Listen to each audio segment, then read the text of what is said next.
அப்போஸ்தலர் நடபடிகள் 1வது அதிகாரம் 8வது வசனம்.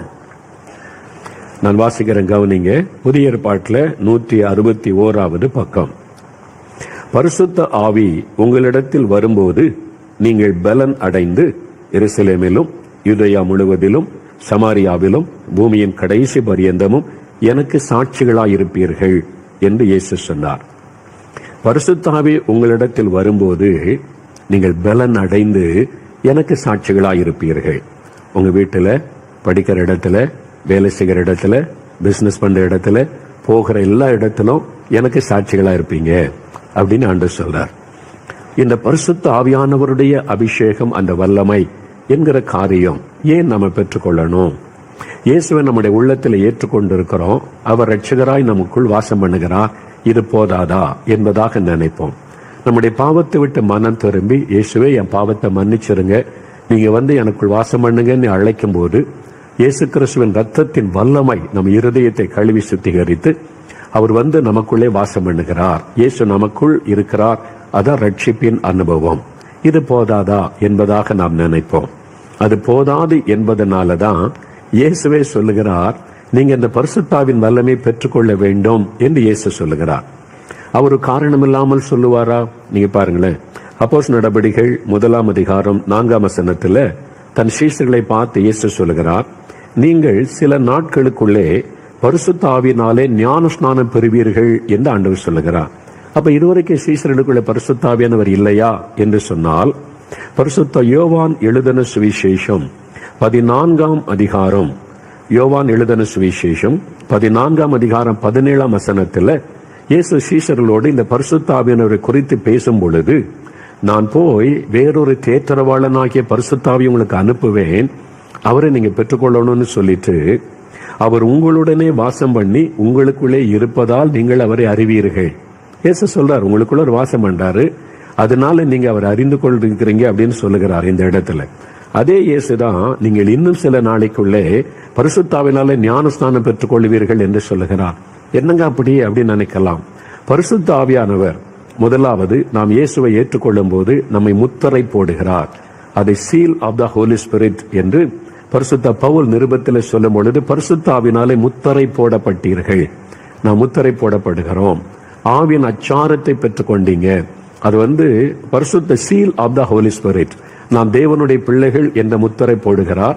அது ஆவியானவர் மூலமா தான் நம்ம ரட்சிக்கப்படுகிறோம். ஆனா அது போதாது, இன்னொரு அனுபவம் இருக்கிறது. அந்த அனுபவம் என்பது பரிசுத்த ஆவியினால் நிரப்பப்படுகிற ஒரு அனுபவம். அதாவது பரிசுத்த ஆவியினால முற்றிலும் நிரப்பப்படுகிற ஒரு அனுபவம்.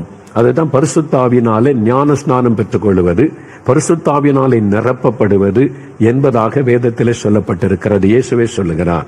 அதனாலதான் 5ஆம் வசனத்துல, அப்போஸ்தலர் 1ஆம் அதிகாரம் 5ஆம் வசனத்துல, பிதாவின் வாக்குத்தத்தத்தை நிறைவேற காத்திருங்கள். நீங்க அவசரப்பட்டு போயிடாதங்க, இந்த வல்லமையினால் அபிஷேகத்தை நீங்க பெற்றுக்கொள்ளணும். ஏன் பெற்றுக்கொள்ளணும் என்பதுதான் அந்த 8ஆம் வசனத்துல சொல்லுகிறார். பரிசுத்த ஆவி உங்களிடத்தில் வரும்போது நீங்க பலன் அடைவீங்க, அதுக்கு பிறகுதான் நீங்க சாட்சியா இருக்க முடியும் என்பதாக சொல்லுகிறார். இயேசு கிறிஸ்து கூட இருக்கும்போது கூட அவங்க ஆண்டவர் கூடவே இருக்கிறார், கூடவே நடக்கிறார், கூடவே வச்சிருக்கிறார். ஆனா அவங்களுடைய வாழ்க்கையில நிறைய பின்மாற்றங்கள், தோல்விகள், ஜெபிக்க முடியாம எல்லாம் காணப்பட்டது. இயேசுவுக்கு தெரியும், பரிசுத்த ஆவியானுடைய வல்லமை வந்த பிறகு இவங்களுடைய லைஃபே சேஞ்ச் ஆயிரும்னு இயேசு அறிந்திருந்ததுனாலதான் பொறுமையா அவங்களை வழி நடத்தி கொண்டே வந்தார். இப்ப பரிசுத்த ஆவியானுடைய வல்லமை, அந்த பரிசுத்த ஆவியானவர் வரும்போது என்ன நடக்குமா? நீங்கள் பலன் அடைந்து சாட்சியா இருப்பீங்க. இயேசு கிறிஸ்து பரலோகத்துக்கு ஏறி செல்லும் முன்பாய் கடைசியா சொன்ன வார்த்தை அதுதான். சரி, இந்த பரிசுத்த ஆவியானவர் நமக்குள்ளே வரும்போது என்ன ஆசீர்வாதத்தை தருகிறார் என்றால், இதுல ஒரு காரியம் சொல்லப்படுகிற, பலன் அடைவீர்கள். ஆங்கில வேதாமத்தில் வாசிக்கும் போது ரொம்ப தெளிவாய் இருக்கிறது, யூ ஷால் ரிசீவ் பவர். நீங்க வல்லமையை பெற்றுக் கொள்ளுவீங்க. அந்த வல்லமை உங்களுக்கு அவசியம்.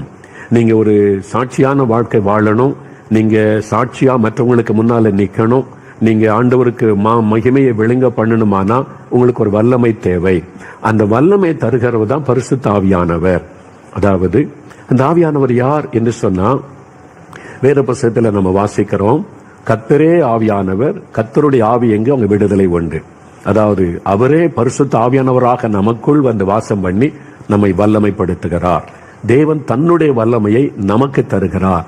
அதுதான் பரிசுத்த ஆவியானுடைய வல்லமை. The power of the holy host, power of the holy spirit. பரிசுத்த ஆவியானவர் வரும்போது ஒரு வல்லமை நமக்கு தரப்படுகிறது. என்ன வல்லமை? அதான் நம்ம இன்றைக்கு பார்க்க போகிறோம். என்ன வல்லமை? லூக்கா 24:49 இயேசு சொல்லும்போது, உன்னதத்திலிருந்து வரக்கூடிய அந்த பலன், அந்த வல்லமை நீங்க பெற்றுக்கொள்ளணும். அது பரலோகத்திலிருந்து தேவனால் அனுப்பப்படுகிற ஒரு வல்லமை. அந்த பரிசுத்த ஆவியானவர் நம்மை நிரப்பும் போது பரலோகத்திலிருந்து வரக்கூடிய ஒரு வல்லமையினால் நம்ம நிரப்பப்படுகிறோம். தேவன் வல்லமை உள்ளவர். இயேசு சர்வ வல்லமுள்ள தேவனாய் உலாவிக் கொண்டிருந்தார். இப்ப நாம் இந்த உலகத்திலே வாழுகிறோம். நமக்கு அந்த வல்லமை தேவை என்றுதான் தேவன் தன்னுடைய வல்லமை பரிசுத்தாவினர் மூலமாய் நமக்குள்ளே பொழிந்தருளுகிறார். அப்ப அந்த பரிசுத்தாவினால் நிரப்பப்பட்டு விட்டால் நம்ம வல்லமை உள்ளவர்களாய் காணப்படுவோம். நமக்கு எதுக்கு இந்த வல்லமை தேவை அப்படின்னு சொன்னீங்கன்னா, இந்த பரிசுத்தாவினர் கொடுக்கிற வல்லமை என்னது என்றால் 3 காரியம். நல்லா அறிந்து கொள்ளுங்க. 3 எளிமையான காரியம், நம்முடைய அனுதின கிறிஸ்தவ வாழ்க்கை அவசியமான காரியம். அதை நான் உங்களுக்கு சொல்லி ஜெபிக்க போகிறேன். முதலாவது, பாவத்தை மேற்கொள்ளக்கூடிய வல்லமை. பரிசுத்த ஆவியானவர் நமக்குள்ளே வரும்போது என்ன வல்லமை? அது பாவத்தை மேற்கொள்ளக்கூடிய வல்லமையை பரிசுத்த ஆவியானவர் நமக்கு தருகிறார். ஏனென்றால் நம்முடைய அனுதின வாழ்க்கையில நம்ம இயேசுவை ஏற்றுக்கொண்டு ரட்சிக்கப்பட்டிருந்தாலும், நம்ம வேலை செய்கிற இடத்துல நமக்கு சோதனை, இருக்கிற வீட்டுக்குள்ள சோதனை, படிக்க போகிற இடத்துல சோதனை, பாவ சோதனை, நம்ம இடத்துல எத்தனையோ விதமான பாவ போராட்டங்களை சந்திக்கிறோம். நம்ம கையில் வச்சிருக்கிற செல்போன் மூலமா சோதனை. அதனால எந்த பாவத்தை வேண்டாம் என்று அறிக்கை செய்து விட்டோமோ அதே பாவம் திரும்ப சிலரை மேற்கொண்டு விடுகிறது. அதனால நான் ரட்சிக்கப்பட்டாலும் பரிசுத்தமா வாழ முடியலையே என்று தவிக்கிற அநேக மக்கள் உண்டு. அப்ப நான் ரட்சிக்கப்பட்டுட்டேன், இயேசுவை ஏற்றுக்கொண்டேன், ஆனாலும் இந்த பாவத்துல நான் வீழ்ந்து விடுகிறேன். சில நேரம் அந்த பாவத்திலே தவறி விடுகிறேன். சில நேரம் என் கண்களை பரிசுத்தமா காத்துக்கொள்ள முடியல, என் சிந்தனையில பரிசுத்தமா இருக்க முடியல, திடீர்னு வாயில நான் பரிசுத்தமா பொறுமையா இருக்க முடியாம கோபமான வார்த்தை வந்து விடுகிறது. நான் பரிசுத்தமா இருக்கணும்னு தான் நினைக்கிற முடியலையே. அந்த மாதிரி அநேகர் சோர்ந்து போகிறது உண்டு. இதெல்லாம் ஆண்டவர் அறிந்துதான் இந்த பாவம் நிறைந்த உலகத்துல, பாவ சூழ்நிலையில நீங்க பரிசுத்தமா வெற்றியுள்ள ஒரு வாழ்க்கை வாழுவதற்கு உங்களுக்கு ஒரு வல்லமை தேவை. உங்களுடைய சொந்த பலத்தினால உங்களால நீங்க ஜெயித்து பாவ போராட்டங்களை மேற்கொண்டு வாழ முடியாது. அதனால உங்களுக்கு ஒரு வல்லமை தேவை. அந்த வல்லமை தருகிறவர் தான் பரிசுத்த ஆவியானவர். தேவனே தன்னுடைய வல்லமையை நமக்கு தந்து பரிசுத்தமாய் வாழக்கூடிய பலனை, வல்லமையை தந்து விடுகிறார். அதுக்குத்தான் பரிசுத்த ஆவியானவர். ஒரு சமயம் மிஷனரி ஊழியத்தில் ஒரு பொறுப்பில் இருக்கிற ஒரு சகோதரரை சந்திக்க நேர்ந்தது. அவரோடு பேசிக் கொண்டிருக்கும் போது அவருடைய அனுபவங்களை நான் கேட்டேன். அவர் சொன்னார், பிரதர், நான் வாலிப வயசுல ரட்சிக்கப்பட்டு விட்டேன். நிறைய பாவ பழக்கங்கள், பாவ காரியெல்லாம் எனக்குள் இருந்தது. ஆண்டவர் அதை உணர்த்தினதுனால நான் மனம் திரும்பி இயேசு ஒப்பு கொடுத்து ரட்சிக்கப்பட்டு விட்டேன். அதன் பிறகு நான் மேடையில பல இடத்துல சாட்சி எல்லாம் சொன்னேன். இந்த மாதிரி பாவத்துல இருந்து இயேசு என்னை ரட்சித்து விட்டார், என் வாழ்க்கையை மாற்றி விட்டார் என்றெல்லாம் பல இடத்துல சாட்சி எல்லாம் சொன்னேன். சில மாதங்கள் கடந்தது. மறுபடியும் அந்த பழைய பாவங்கள் என்னை மேற்கொள்ள ஆரம்பித்தது. என்ன, பாவம் நிறைந்த உலகத்தில் இருக்கிறதுனால அந்த பாவ சோதனைகள், பாவத்தினுடைய பாதிப்புகள் தாக்குகிறது. அதனால சில சமயத்துல நான் அப்படியே அந்த பாவத்துக்கு நான் இணங்கி போய்விடுகிறேன். அந்த பாவம் என்னை மேற்கொள்ளுகிறது. அதன் பிறகு ஐயோ, நான் பாவம் செய்துட்டேன், ஆண்டவரே என்னை பரிசுத்தப்படுத்தும் ஜெபிக்கிறேன். அப்போ பாவத்தில் விழுவது, ஜெபிப்பது, இதுவே என் போராட்டமாய் மாறிவிட்டது. எவ்வளவு காலம் இப்படியே வாழ்வது? என்னால பரிசுத்தமா வாழ முடியலையே. நான் மறுபடியும் பாவத்துக்குள்ள போயிட்டா, சாட்சியெல்லாம் சொல்லிட்டேன், இனிமே அந்த பாவத்துக்குள்ள நான் போயிட்டேன்னு சொன்னா இயேசுக்கு அவமானம் தானே. ஒன்னு பரிசுத்தமா வாழ்றதும் கஷ்டமா இருக்குது, ஆனா நம்ம சாட்சியும் எழுந்துடக்கூடாது. அப்ப எல்லாருக்கும் மத்தியில சாட்சியும் சொல்லிவிட்டேன், அதனால மரித்து போறது நல்லது. என் மாதிரி ஆண்டவருடைய நாமத்திற்கு ஒரு தூஷணத்தை கொண்டு வருவதை விட நான் மரித்து போயிட்டா நல்லது. ஆண்டவரே என்னை எடுத்துக்கொள்ளுங்க, என்னால இந்த உலகத்துல பரிசுத்தமா வாழ முடியல, என் பாவத்தை விட்டுட்டேன், மனம் திரும்பிட்டேன், ஆனா தொடர்ந்து பரிசுத்தமா வாழ்றது பெரிய கஷ்டம், அதனால என்னை இந்த உலகத்தை விட்டு எடுத்துக்கொள்ளுங்கன்னு நான் ஜெபிக்க ஆரம்பிச்சிட்டேன்னு சொன்னார். பாத்தீங்களா அவருடைய ஜெபம்? அவருக்குள்ள என்ன பரிசுத்தமா வாழ தாகம் இருந்தது, ஆனா முடியல. அதுக்காக ஜெபித்த போது ஆண்டவரோட எடுத்துக்கொண்டாரா? இல்ல. ஆண்டவர் சொன்னார், என் ஆவியினால் உன்னை அபிஷேகம் பண்ணுகிறேன், ஆவியானவர் உனக்கு வெற்றி உள்ள ஒரு வாழ்க்கையை தருவார், பாவத்தை மேற்கொள்ளக்கூடிய வல்லமையை தருவார், நீ பரிசுத்தமாய் வாழ உனக்கு வல்லமை தருவார் என்று ஒரு நாள் அவருடைய வீட்டுல கண்ணீரோடு அதுக்காக ஜெபித்தாராம். எனக்கு பரிசுத்தம் தாங்க, அல்லது எடுத்துக்கொள்ளுங்க அப்படின்னு ஜெபித்த போது தேவன் தம்முடைய பரிசுத்த ஆவியை ஊற்றினார். அந்த அறைக்குள்ளே பரிசுத்த ஆவியில நிரம்பி அந்நிய பாஷையை பேச ஆரம்பித்தார். அப்படியே தேவனுடைய வல்லமை அக்னியாய் அவருக்குள்ள இறங்கினர். ஒரு புதிய அனுபவம். பல நிமிட நேரம் ஆண்டவரை துதிக்கிறார், புதிய பாஷைகளை பேசுகிறார், மகிழுகிறார். ஒரு பெரிய சந்தோஷம் உண்டானது. அவர் சொன்னார் என்னை பார்த்து, பிரதர், அதுக்கு பிறகு என் ஆவிக்குரிய வாழ்க்கையை மாறிவிட்டது. இப்ப எனக்கு பயம் இல்லை, கலக்கம் இல்லை. பாவ சோதனை வந்தாலும் நான் அதை மேற்கொள்ளுகிறேன். ஆண்டவர் எனக்கு பலன் வல்லமை தந்திருக்கிறார். பாவ சோதனை வருது, சில சமயத்துல அந்த மாதிரி பாவ போராட்டம் வருது. நான் வந்து பரிசுத்தாவிக்குள்ள நிரம்பி ஜெபிக்கும் போது ஆண்டவர் அந்த கிரியைகளை எல்லாம் உடைத்தெறிந்து எனக்கு வல்லமை கொடுத்து பரிசுத்த பாதையிலே நடத்துகிறார். இன்றைக்கு பாவத்தை மேற்கொள்ளக்கூடிய வல்லமையை கர்த்தர் தந்திருக்கிறார் என்று மகிழ்ச்சியோடு கூட கூறினார். அதுக்கு தான் ஆண்டவர் உங்களுக்கு இந்த பரிசுத்தாவின் வல்லமை உனக்கு அவசியம் மகனே, மகளே, உனக்கு அவசியம். நீ அதிகமா ஜெபிக்கணும், வசனத்தை தியானிக்கணும், ஆண்டவரோடு நெருக்கமா வாழணும். இந்த உலகத்தின் பாவங்களினாலே கரைப்பட்டு விடாதபடி நீ இந்த பாவ நிறைந்த உலகத்தில் இருந்தாலும் பரிசுத்தமாய் வாழ உனக்கு ஒரு வல்லமை வேண்டும். உன் சொந்த பலத்தினால முடியாது என்று எனக்கு தெரியும். அதனால என்னுடைய ஆவியை உனக்கு தருகிறேன் என்றுதான் ஆண்டவர் தம்முடைய பரிசுத்த ஆவியை நமக்கு தருகிறார். அதற்கு இந்த பரிசுத்தாவின் அபிஷேகம் அவசியம். அப்ப பரிசுத்தாவில நிரம்பி நம்ம ஒரு பெற்றுக்கொண்டாம பாவமை செய்ய முடியாதா நினைக்கலாம். அப்படி பைபிள்ல சொல்லப்படவில்லை. நீ அபிஷேகத்தை அந்நிய பாஷை பேசிட பாவமை செய்ய முடியாது என்று சொல்லப்படவில்லை. ஆனா நம்ம என்ன செய்யணும்? அனுதினமும் பரிசுத்தாவில நிரம்பி ஜெபிக்க வேண்டும். நாம் பாவம் நிறைந்த உலகத்தில் இருக்கிறோம். பாவ சோதனை எனி டைம் நம்முடைய வாழ்க்கையில வரலாம். எந்த சூழ்நிலையிலும் நம்மை பாவத்துக்குள்ளே வீழ்த்தக்கூடிய பாவ சோதனைகள், நெருக்கங்கள் வரலாம். அப்ப அந்த நேரத்தில் நமக்கு உதவி செய்ய ஆவியானவர் நமக்கு இருக்கிறார். அதனாலதான் பாருங்க, நான் தினந்தோறும் அதிகாலையில எழும்பி 44-45 வருஷமா ஊழியத்தில் இருக்கிறேன். இன்றைக்கு அதிகாலை எழும்பி வசனத்தை தியானித்து பரிசுத்தாவிக்குள்ளே நிரம்பி ஜெபிக்கிற அந்தன்றைக்கு ஆண்டவரே, இன்னைக்கு எனக்கு என்ன சோதனை வரும், என்ன பாவ போராட்டம் வரும், என்ன மாதிரி கண்ணிகளை சாத்தான் வைத்திருக்கிறான் எனக்கு தெரியாது. ஆனா நீங்க என்னை பலப்படுத்துங்க, வல்லமைப்படுத்துங்க, என்னை பரிசுத்தப்படுத்துங்க. என் கண்கள்ல பரிசுத்தம், என் சிந்தனையில பரிசுத்தம், என்னுடைய பேச்சில செய்கையில எல்லாம் பரிசுத்தம் வேணும். உங்க ஆண்டவரே உம்முடைய வல்லமையினால என்னை நிரப்புங்கன்னு சொல்லி வசனத்தை தியானித்து தினந்தோறும் அந்த பரிசுத்தாவில நிரம்பி, ஆவியில நிரம்பி, அந்நிய பாஷையில துதித்து ஜெபிக்க ஜெபிக்க ஜெபிக்க ஜெபிக்க அந்த வல்லமை நமக்குள் இறங்கும் பொழுது அந்த பாவ ஆசைகள், பாவ கிரியைகள் எல்லாம் விலகி ஒரு பரிசுத்தத்தின் பாதையிலே நடக்க முடியும். அதனால்தான் வேதம் சொல்லுகிறது, பரிசுத்தமாகிறவன் இன்னும் பரிசுத்தமாகட்டும். நான் முற்றிலும் பரிசுத்தமாகி விட்டேன் என்று யாருமே சொல்ல முடியாது. ஒவ்வொரு நாளும் பரிசுத்தத்திலே முன்னேறி போகிறோம். அதற்கு இந்த பரிசுத்தாவின் அபிஷேகம் நமக்கு தேவை. நாம் ஆண்டவருக்குள்ளே நிலை நிற்பதற்கும் ஆண்டவருக்கு அர்ப்பணிப்பிலே நமக்கு முன்னேறி போவதற்கும் தினந்தோறும் இந்த அபிஷேகம் அவசியம். ஞாயிற்றுக்கிழமை சர்ச்சில் ஆவில நிரம்பி அந்நிய பாஷை பேசிவிட்டு வந்தால் மாத்திரம் போதாது, அது அவசியம். எல்லாரோடு சேர்ந்து ஆவில நிரம்பி ஜெபிக்கும் போது அந்த ஒரு புது பலனை பெற்றுக் கொள்ளுகிறோம். அதே சமயத்தில் தினந்தோறும் அதிகாலை எழும்பி வசனத்தை தியானித்து நல்ல பரிசுத்தாவில நிரம்பி அந்நிய பாஷையில நம்ம ஜெபிக்க வேண்டும், துதிக்க வேண்டும். அந்த அந்நிய பாஷையில பிரயோஜனம் கிடையாதுங்க அப்படின்னு சொல்லுகிற சிலர், அவங்க வசனத்தை விளங்கி கொள்ளாது, அந்த அறிவு இல்லாத சிலர் அப்படி பேசுவாங்க. ஆனா 1 கொரிந்தியர் 14:4 வாசிக்கும் போது, அந்நிய பாஷையில் பேசுகிறவன் தனக்கே பக்தி விருத்தி உண்டாக பேசுகிறான்.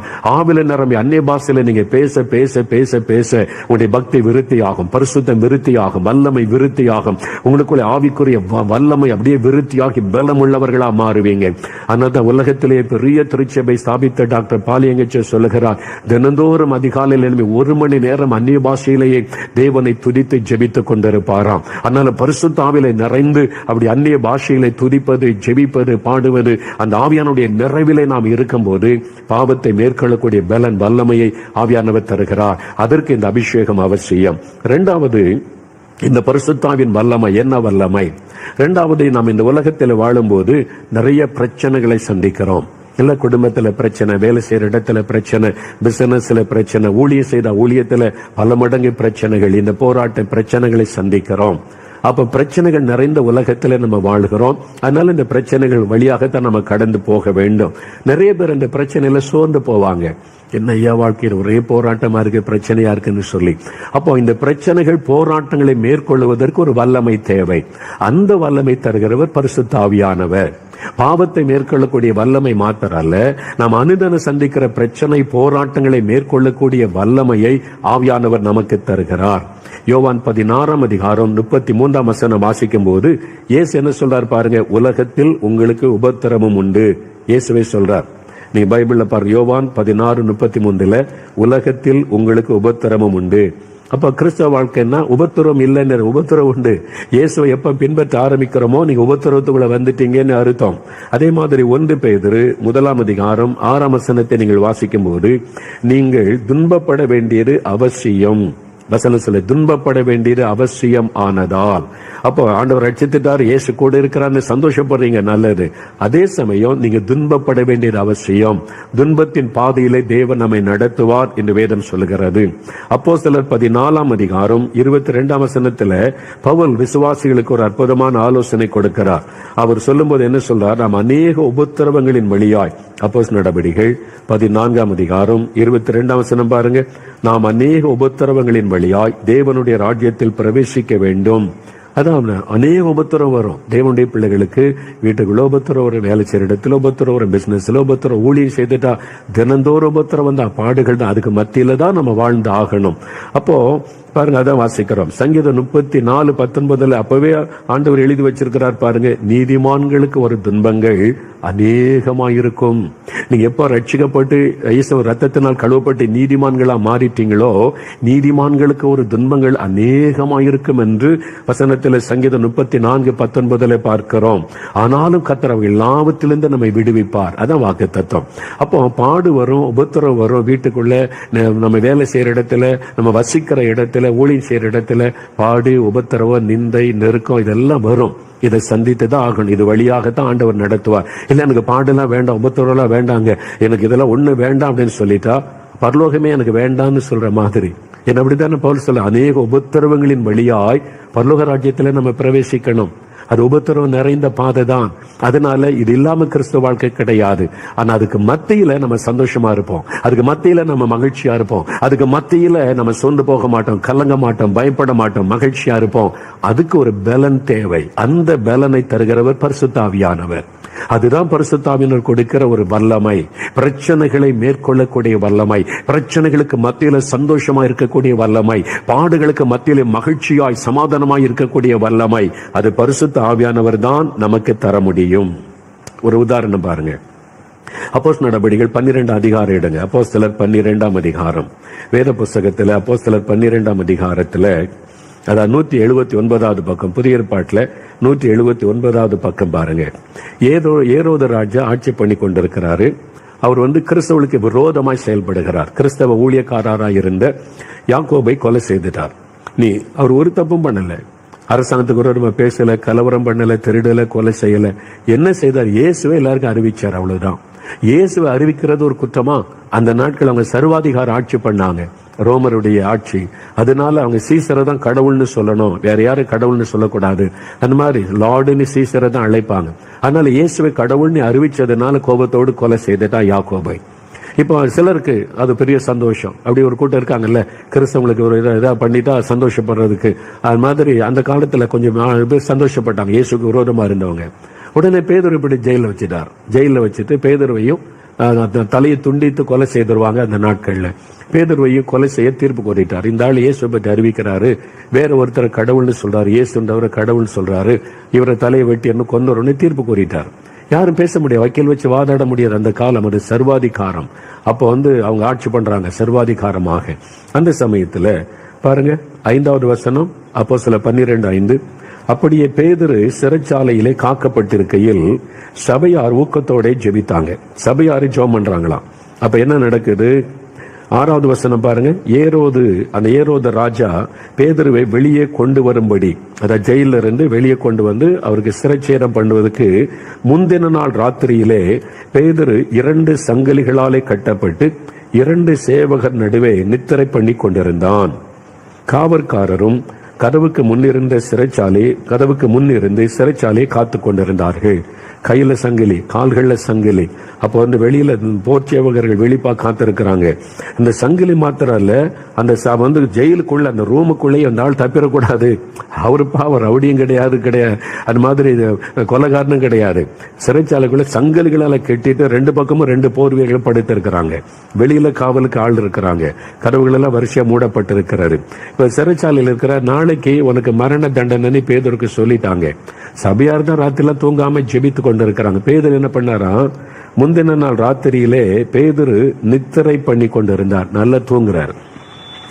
சிலர் சொல்லுவாங்க, இந்த பேதுரு எங்க போனாலும் தூங்கிடுறாரு, மறுபடியும் மலையில தூக்க மயக்கத்துல இருந்தாரு, கெத்செமனே தோட்டத்துல தூங்கிட்டாரு, இங்கே தூங்கிட்டான்னு சொல்லுவாங்க.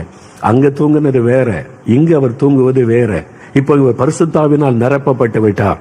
இப்போ நாளைக்கு காலையில உங்களுக்கு தூக்கம் தண்டனை, மரண தண்டனை, நாளைக்கு உங்களை கொண்டுருவாங்கன்னா ராத்திரி தூங்குவீங்களா? யோசிச்சு பாருங்க. தூக்கம் வரும்னு நினைக்கிறீங்களா? தூங்க முடியும். அன்னைக்கு சின்ன பிரச்சனையே நிறைய பேருடைய தூக்கத்தை கெடுத்து விடுகிறது. தூக்கமே முடியலங்க. என் பிள்ளைய நினைச்சா துக்கமா இருக்கு, கணவரை நினைச்சா துக்கம், என் மனைவியை நினைச்சா துக்கம், இவங்க நினைச்சா தூக்கமே வரமாட்டேங்குது. இந்த மாதிரி இந்த கடன், இந்த பிரச்சனை, அந்த பிரச்சனை, தூங்கவே முடியலன்னு வாங்க. நாளைக்கு உங்களுடைய தலை துண்டிக்கப்பட போகிறது. ராத்திரி எப்படி தூங்க முடியும்? அதுக்கு ஒரு பலன் வேண்டும்.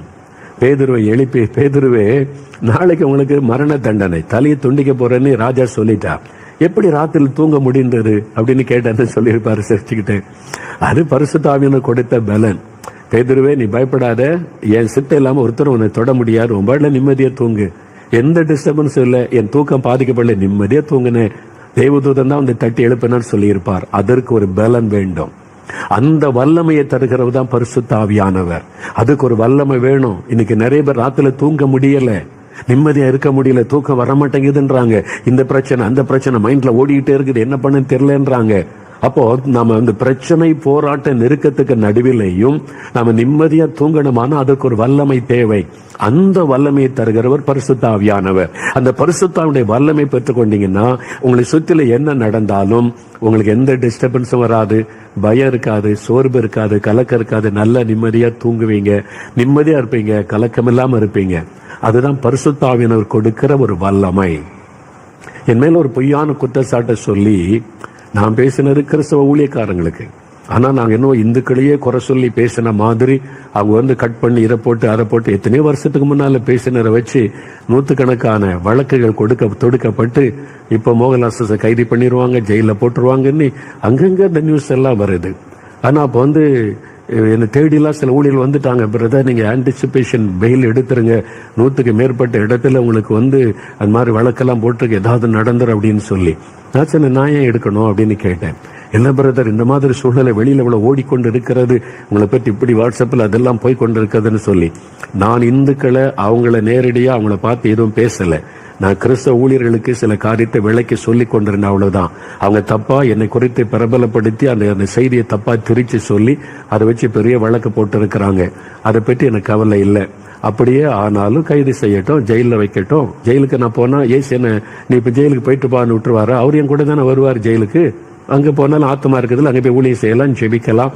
அதனால அதை பற்றி எனக்கு கலக்கமே இல்லை. எனக்கு வந்து தூக்கம் கூட பாதிக்கப்பட்டதில்லை. நிம்மதியை தூங்கி எழும்புறேன், என் ஊழியத்தை செய்து கொண்டே இருக்கிறேன். நம்ம தப்பு பண்ணாதான் கலக்கம் வரும், பயம் வரும், தூக்கம் வராது. நீங்க ஆண்டவருக்கு உங்களுக்குள்ள ஐக்கியம் நல்லா இருந்ததுன்னா பரிசுத்த ஆவியானவர் உங்களுக்கு பலன் கொடுத்து கொண்டே இருப்பார். எதுவும் உங்களை பாதிக்காது. நிம்மதியா தூங்குவீங்க, சந்தோஷமா இருப்பீங்க. உங்களை சுத்தில என்ன நடந்தாலும், உங்களை பற்றி எத்தனை பேர் என்ன பேசினாலும், என்ன எழுதினாலும் சொன்னாலும் நீங்க நிம்மதியா சந்தோஷமா இருப்பீங்க. என் வாழ்க்கையில நான் அதை அனுபவிக்கிறேன். அதனாலதான் இந்த ஊழியத்தை செய்ய முடிகிறது. இந்த வல்லமை எப்படிங்க? பரிசுத்த ஆவியானவர் கொடுக்கிற வல்லமை. இந்த வல்லமை உங்களுக்கு அவசியம். இந்த பரிசுத்த ஆவியானுடைய வல்லமை உங்களுக்கு அவசியம். ஒரு சமயம் ஒரு வாலிப மகள் வேலைக்காக ரொம்ப ஜெபம் பண்ணோம். அந்த மகளின் ஜெபித்த கர்த்தர் வேலை கொடுத்தார். ஒரு நாள் வந்து சொன்னாங்க, எனக்கு இந்த வேலை வேண்டாங்க, ஜெபம் பண்ணுங்க, நான் வேலை விட்டுற போறேன் அப்படின்னு. எதுக்குமா அப்படி சொல்ற? வேலைக்காக ஜெபிச்சோம், அந்த வேலை கொடுத்துட்டார். இல்ல எனக்கு மேல ஒரு அதிகாரி இருக்கிறாங்க, சூப்பர்வைசரா, என்ன கண்டாலே உங்களுக்கு பிடிக்கல, நான் வந்து இயேசுவை ஏற்றுக்கொண்டு சாட்சியா இருக்கிறேன்னா என்னை பற்றி கேவலமா பேசுறாங்க, எல்லாருக்கும் மத்தியில திட்டி அவமானப்படுத்துறாங்க, என்ன இந்த வேலை விட்டு விரட்டுறதுலே கவனமா இருக்கிறாங்க. ஒவ்வொரு நாள் வேலைக்கு போனா எனக்கு அப்படியே இருதயம் படப்படக்குது, பயமா இருக்குது, என்ன சொல்லுவாங்களோ என்ன பேசுவாங்களோ நீ அவமானப்படுத்துறாங்க, என்னால் இந்த இடத்துல வேலை செய்ய முடியாது அப்படின்னு சொல்லி நான் சொன்னேன். இந்த வேலையை விட்டுட்டு இன்னொரு வேலைக்கு போனா அங்கேயும் ஒரு பிரச்சனை வரும். பிரச்சனை இல்லாத இடம் எது? போராட்டம் இல்லாத இடம் எது? எல்லா இடத்துலயுமே நம்ம பிரச்சனை சந்தித்து தான் ஆகணும், போராட்டங்களை சந்தித்து தான் ஆகணும். அதனால நான் சொல்றபடி செய். எந்த ஆலோசனை கொடுத்த? காலையில எழும்பி நல்ல பரிசுத்தாவில நிரம்பி ஆவில நிரம்பி அந்நிய பாஷையில ஜெபம் பண்ணு. ஆண்டவரே இந்த நாள் முழுவதும் எனக்கு வரக்கூடிய சோதனைகள், போராட்டங்களை மேற்கொள்ள வல்லமை தாரும். என்னை நிந்திக்கிறவங்க, பரிகாசம் பண்றவங்க, அவங்களெல்லாம் மன்னித்து அவங்களை நேசித்து நான் சந்தோஷமா என் பணியை செய்ய எனக்கு பலன் தாரு, கிருபை தாருன்னு ஜெபம் பண்ணு. ஆண்டவர் பலன் தருவார். ஆவியானவர் உனக்கு வல்லமை தருவார். சரின்னு சொல்லி அவள் போய் ஜெபம், காலையில் எழும்பி வசனத்தை வாசித்து ஜெபம், இந்த நாள்ல நான் இந்த போராட்டத்தில் சந்திக்க மேற்கொள்ள எனக்கு வல்லமை வல்லமை வேணும். என்னை நிந்திக்கிறவங்க, பரிகாசம் பண்றவங்களை நான் மன்னிக்கணும், நேசிக்கணும். அதெல்லாம் நான் தாங்கி கொண்டு முன்னேறி போக பலன் தாரும், வல்லமை தாரும். ஆண்டவர் வல்லமையினால் நிரப்பினார். ஒவ்வொரு நாளும் சந்தோஷமா வேலை அதே பாண்டு உபத்திரவ நெருக்க இருந்தாலும் ஒன்னு உள்ளத்தை பாதிக்கவே இல்லை. சில வாரங்கள் கழிந்தது. இந்த மகள் திரும்ப வந்தபோது, அங்கே நீங்க சொன்ன மாதிரி நான் ஜெபம் பண்ணிட்டு வேலைக்கு போனேன். இப்ப எனக்கு பயம் இல்லை, கலக்கம் இல்லை, எனக்கு நல்ல தைரியத்தை பரிசுத்த ஆவியானவர் தந்தார். இப்ப என்ன நடந்ததுன்னா, நான் உங்களை மன்னித்து ஆசீர்வதித்து ஜெபம் பண்ணினேன்னா அவங்கள டிரான்ஸ்பர் பண்ணிட்டாங்க. அவங்களை அங்கிருந்து டிரான்ஸ்பர் பண்ணிட்டு எனக்கு ப்ரொமோஷன் கொடுத்து அந்த பதவியை கொடுத்துட்டாங்க. பாத்தீங்களா ஆண்டவர் எப்படி கிரியை செய்கிறார். பரிசுத்த ஆவியானவர் கொடுக்கிற வல்லமை பிரச்சனை கண்டு பின்வாங்குவதில்லை, பிரச்சனை கண்டு சோர்ந்து போவதில்லை, பிரச்சனையை தாண்டி செல்லக்கூடிய வல்லமை தருவார். உங்க குடும்பத்துல பிரச்சனைகளை கணவரால, பிள்ளைகளால, மனைவியால அல்லது பக்கத்து வீட்டுக்காரரால, போராட்டங்கள ஊழியத்துல உங்க சத்துருக்களால, மதவாதிகளால, அங்க இருக்கிற சிலரால பயமுறுத்தல்கள் எல்லாம் வரும். அப்படிப்பட்ட உலகத்துல வாழ்றோம். அதுக்கு மத்தியில எப்படி நீங்க சந்தோஷமா மகிழ்ச்சியா வாழ முடியும்? அந்த வல்லமை உங்களுக்கு வேணும்னா பரிசுத்தாவின் அபிஷேகத்தை நீங்க பெறணும். பரிசுத்தாவில நிரம்பி அந்நிய பாஷையில ஜெபிக்கிற அனுபவத்துக்குள்ள வந்துட்டாதான் நீங்க வல்லமை உள்ளவர்கள் ஆக இந்த பிரச்சனைகளை ஈஸியா தாண்டி செல்ல முடியும். அந்த பலனை ஆண்டவர் நமக்கு தருவார். பாருங்க, ஒரு வீட்டுக்கு ஜோமண்ண கூட்டிட்டு போயிருக்கிறாங்க. அந்த ஒரு வாலிப மகன், அந்த மகனுக்கு ஒரு வியாதி டாக்டர்ஸ் கைவிட்டுட்டாங்க. இந்த வியாதிக்கு நீ எல்லா மருத்துவம் செய்து பார்த்துட்டோம், இனி பிழைக்கிறது கஷ்டம், வீட்டில் கொண்டு போய் வச்சு நீங்க கவனித்துக் கொள்ளுங்கன்னு அனுப்பிட்டான். கைவிடப்பட்ட நிலைமை. அந்த வீட்டுக்கு ஜோமண்ண ஒரு ஊழியக்காரர் என்னை அழைத்து கொண்டு போகிறார். நான் நினைச்சேன், அங்க போனா அந்த தாய கண்ணீரோடு இந்த பையன், வாலிப பையன் சாக கிடக்கிற ஐயா ஜோமண்ணுங்க என்னை அழுவாங்க, கண்ணீர் வடிப்பாங்க, அந்த மாதிரி எதிர்பார்ப்போடு தான் நான் போகிறேன். அங்க போனா அந்த தாயார் ரொம்ப சந்தோஷம், ஐயா வாங்க, ஊழியக்காரங்க எங்க வீட்டுக்கு வந்துட்டீங்கன்னு உட்கார வச்சு எங்களுக்கு ஸ்வீட் கொண்டு வர்றாங்க, காரம் கொண்டு வர்றாங்க, காஃபி குடிப்பீங்களா, டீ குடிப்பீங்களா கேட்டு ஓடி வர்றாங்க. 5 நிமிஷம், 10 நிமிஷம், 15 நிமிஷம், 20 நிமிஷம் ஆயிட்டு. என்னடா இது, வீட்டுக்குள்ள வந்தா கண்ணீரோட அழுதுகிட்டு ஒருத்தர் வரவேற்று என் பையன் சாக கிடைக்கிறாயா, நீ ஜெபிங்கன்னு அழுவாங்கன்னு பார்த்தா எங்க அழுகையும் காணு, கண்ணீரையும் காணு, இவங்க சந்தோஷமா இருக்கிறாங்க. உண்மையில இந்த வீட்டுல வியாதிப்பட்ட மரணப்படுக்கையில யாராவது இருக்காங்களா, வீடு மாறி வந்துட்டோமான்னு யோசனை. அவங்க அவ்வளவு எங்களை உபசரிக்கிறாங்க. அப்புறம் நான் எனக்கு அடைக்கொள்ள முடியல, கேட்டேன் தாயாரை பார்த்தாமா, உங்க மகன் தானே வியாதிப்பட்டு மரணப்படுக்கையில் இருக்கான்னு சொன்ன. ஆமையா, டாக்டர்ஸ் கைவிட்டுட்டாங்க, பக்கத்து ரூம்ல இருக்கிறான், நீங்க இதெல்லாம் குடிங்க, அப்புறமே ஜெபம் பண்ணலான்றாங்க. நான் கேட்டேன், நீங்க இவ்வளவு சந்தோஷமா இருக்கிறீங்க, உங்க மகன் சாக கிடைக்கிறான், பயம் இல்லையா, உங்களுக்கு கலக்கம் இல்லையா அப்படின்னு நான் வாய் திறந்து கேட்டுட்டேன். நான் வேற மாதிரி எதிர்பார்த்து வந்தேன், நீங்க இவ்வளவு சந்தோஷமா மகிழ்ச்சியா இருக்கீங்களே. அவங்க சொன்னாங்க, டாக்டர்ஸ் தானே முடியாதுன்னாங்க. இயேசு நான் அவரை ஏற்றுக்கொண்டு, அவங்க இந்துவா இருந்து ரட்சிக்கப்பட்டிருக்கிறாங்க, இந்த இயேசு ஏற்றுக்கொண்டு இத்தனை வருஷம் ஆகுதுயா, என்ன அவர் கைவிட்டதே இல்லை, அவர் தான் கூட இருக்கிறார்ல, அவனுக்கு சுகமாயிரும், அவனுக்கு என்ன செய்யும், நம்ம ஜெபம் பண்ணலாம் சரியாயிரும். அவங்க சொல்றாங்க. எப்படிங்க அந்த பலன்? அதுதான் பரிசுத்த ஆவியானவர் கொடுக்கிற வல்லமை. நீங்க சின்னதுக்கு அழுதுகிட்டே இருக்கிறீங்களா, உங்களுக்கு வல்லமை இல்லைன்னு அர்த்தம். சின்ன அவங்க திட்டாங்க, இவங்க திட்டாங்க, உட்கார்ந்து அழுதுகிட்டே இருந்தீங்கன்னா உங்களுக்கு வல்லமை இல்லை, ஆவிக்குரிய வல்லமை இல்லை, நீங்க பிரச்சனை மேற்கொள்ளக்கூடிய வல்லமை இல்லை. உங்களுக்கு இந்த அபிஷேகம் தேவை. பரிசுத்த ஆவியானுடைய வல்லமை வரும்போதுதான் எவ்வளவு பெரிய பிரச்சனை இருந்தாலும் ஈஸியா தாண்டி செல்ல முடியும். எப்படி அந்த தாயாரால் அவ்வளவு சந்தோஷம் மகிழ்ச்சியா இருக்க முடிந்தது? வீட்டுக்குள்ள மரண படுக்கையில் ஒரு மகன் இருக்கும் போது எப்படி அந்த தைரியம்? அதான் பரிசுத்த ஆவியானவர் கொடுக்கிற வல்லமை. பேதுரு நித்திரை பண்றார் பாருங்க, நாளைக்கு தலை துண்டிக்கப்பட போகிற நித்திரை பண்ணுகிறார். பரிசுத்த ஆவியானவர் கொடுக்கிற வல்லமை உங்களுக்கு தேவை. உலகத்தில் இருக்கும் வரைக்கும் நமக்கு பாடு உபத்திரம் உண்டு. அதுக்கு ஒரே வழி பரிசுத்த ஆவியின் வல்லமை பெற்றுக் கொள்ளணும். அவர் எதிலும் கலங்க விட மாட்டார், தைரியப்படுத்துவார். நான் ஸ்கூல்ல படித்து கொண்டிருந்த ஒரு தம்பி எனக்கு தெரியும். ஊழியத்தின் ஆரம்ப காலத்துல அப்ப நேசரத்துல ஒரு தம்பி படித்து கொண்டிருந்தான். அங்க ஒரு அனாதை விடுதி இருக்கிறது, அப்பா அம்மா கிடையாது. அங்கதான் இருந்த அந்த ஒரு கிறிஸ்தவ ஆர்ஃபனேஜில் வளர்ந்த தம்பி படித்து கொண்டிருந்தான். +2 எக்ஸாம் நல்லா ரட்சிக்கப்பட்டு நல்லா ஜெபம் பண்ணுவான், படிப்பா ஜெபம் பண்ண, அவ்வளவுதான். மற்ற மாணவர்களை போல வீணா நேரத்தை செலவு பண்ண மாட்டான். ஆண்டவருக்கு சாட்சியா இருந்தான். எல்லாரும் அவனை பார்த்து பெரிய சாமியார் ஆயிட்டாடா, இப்பவே ஊழியக்காரர் ஆயிட்டாடா, ஏசு பத்தி சொல்லுவான். அதனால பரிகாசம் பண்ணுவாங்க. ஜெபம் பண்ணிட்டு நல்லா படிப்பான். ஆனா பாருங்களேன், அந்த எக்ஸாம்ல தோத்துட்டான், ஃபெயில் ஆயிட்டான். மற்றவங்க எல்லாம் பாஸ் ஆயிட்டாங்க. அப்ப இவனுக்கு அவங்க எல்லாம் சொல்றாங்க, என்ன ஜபன் ஏசு ஏசுன்னு, ஃபெயில் ஆயிட்டியா, அவ்வளவுதானே அவங்க ஏசு எல்லாம் பரிகாசம் பண்ணாங்களா? யோசித்து பாருங்க. ஒரு இளம் வாலிப தம்பி தோல்வியை சந்திக்கிறான், எல்லாரும் பரிகாசம் பண்றாங்க, அவனுடைய உள்ள பாதிக்கப்பட்டு விட்டது. அப்போ நான் ஏன் எனக்கு இந்த தோல்வி? நான் ஜெபிக்கிறேன், ஆண்டோடைய பிள்ளையா இருந்தேன், சாட்சியா இருந்தேன், ஜெபம் பண்ணி படித்தேன், ஏன் எனக்கு இந்த தோல்வி? நிறைய பேருக்குள்ள அந்த தோல்வி, அதை வச்சு பிசாசு உள்ள கிரியை செய்த நீ வாழாத, அவமானம். இது இயேசுக்கு அவமானம் இல்ல, நீ எல்லாரும் பரிகாசம் பண்றாங்கல்ல, செத்து போயிரு. அவனுக்குள்ள அந்த எண்ணம், அதுவே ஒரு போராட்டம், ஒரு ஆவிக்குரிய போராட்டம். அதனால செத்து போயிடலாம், தற்கொலை பண்ணி செத்துடலாம் நீ முடிவு எடுத்துட்டு அவனுக்குள்ள அந்த மன சோர்வுனால நம்ம எல்லாருக்குமே இந்த மாதிரி போராட்டம் வரும். சோர்வு, பயம், கலக்கம், இது வழியாகத்தான் நம்ம கடந்து போக வேண்டியது வரும் இந்த உலகத்துல. அவன் பாருங்க அப்படி தனியா அந்த காட்டுக்குள்ள செத்து போயிடலாம் நீ போய் கொண்டு இருக்கிறான். அப்போ ஆவியானவர் பேச ஆரம்பித்தார். ஏன்னா அவன் பரிசுத்தாவில் நிரப்பப்பட்டிருந்தால் ஆவியானவர் அவனுக்குள்ள இறங்கி உள்ளத்துல அவனுக்குள்ளாகவே இருந்து பேசினார். எங்க போற? நீ என்ன விசுவாசிக்கிறல்ல, உனக்கு இதுல தோல்வி வந்தா எனக்கு தெரியாம நடந்திருக்குமா? நீ ஜெபம் பண்ணி தானே படித்த? ஆமா ஆண்டவர் அப்படிதானே படிச்சேன், அதனால தானே தோல்வி அடைஞ்ச, எனக்கு அவமானமா இருக்குது, எனக்கு தெரியாம உனக்கு தோல்வி வருமா? அவன் யோசிக்க ஆரம்பிச்சான். அப்ப ஏன் ஆண்டவரே, நான் ஒரு காரணம் இல்லாம உன் வாழ்க்கையில தோல்வியை அனுமதிப்பேனா? தோல்வியை கூட நீங்க அனுமதிப்பீங்களா? உனக்கு எல்லாம் வெற்றியே தந்துகிட்டு இருப்பேன் நினைக்கிறியா? தோல்வி வழியாகவும் நான் நடத்துவேன், அதில் வழியாக என் சித்தத்தை நிறைவேற்றுவேன். நீ திரும்பி போ, நான் உன்னை குறித்து வைத்திருக்கிற திட்ட வித்தியாசம். ஆண்டவர் பேசின உடனே ஆறுதல் படுத்தினார். எங்க போறேன்? ஆறுதல் படைத்து உள்ளத்தில் ஒரு பெரிய அவன் சொன்னான், நான் அவனை சந்தித்த போது அன்றைக்கு ஆவியானவர் என்கிட்ட பேசாம இருந்திருந்தா நான் தற்கொலை பண்ணி செத்திருப்பேன். பரிசுத்த ஆவியானவர் என்னை நிரப்பி இருந்ததுனால உடனே பேசினார், உடனே இடைப்பட்டார், என்னை தைரியப்படுத்தி பலப்படுத்தினார். நான் திரும்பி வந்தேன். நான் ஃபெயில் ஆனது கூட தெய்வ சித்தம். ஆண்டவர் இது ஒரு திட்டம் வச்சிருக்க. எத்தனை பேர் என்ன கேலி பேசினா எனக்கு என்ன, யார் வேணாலும் பேசிவிட்டு போட்டா, என் ஆண்டவருக்குள்ள சந்தோஷமா இருந்தேன். இன்றைக்கு நான் ஒரு ஊழியக்காரனா இருக்கிறேன். அன்னைக்கு ஆயிரங்களுக்கு ஆசீர்வாதமா என்னை பயன்படுத்துறாரு. ரொம்ப சந்தோஷமா பாருங்க. அதன் பிறகு பைபிள் காலேஜில் படிச்சு பெரிய டிகிரி எல்லாம் வாங்கி ஆயிரக்கணக்கான பேருக்கு ஆசீர்வாதம். இன்னைக்கு இவ்வளவு பெரிய சந்தோஷமா என்ன வச்சிருக்கிறாரு. மகிழ்ச்சியா இந்த வாலிபன் சொன்னான்.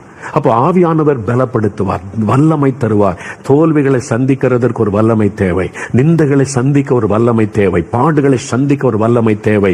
அதை தருகிறவர் பரிசுத்த ஆவியானவர். அப்ப எவ்வளவு பெரிய பிரச்சனையிலும் உங்களை பலப்படுத்தி வல்லமைப்படுத்தி அவர் நடத்துவதை பார்க்கலாம். ஒரு சமயம் எங்களுக்கு தெரிந்த ஒரு குடும்பம், அந்த குடும்பமே நல்லா ரட்சிக்கப்பட்டு அபிஷேகம் ஊழியத்துக்கு எல்லாம் உதவியா இருப்பாங்க. எங்க பக்கத்துல கூட்டனாலே வந்துருவாங்க, நல்லா ஜெபிப்பாங்க. முழு குடும்பம் சந்தோஷமா ஊழியத்துல பங்கு பெறுகிற ஒரு குடும்பம். அந்த குடும்பத்துல ஒரு மரணம், அவருடைய வாலிப மகள் ஒரு அகால மரணம் ஏற்பட்டு விட்டது.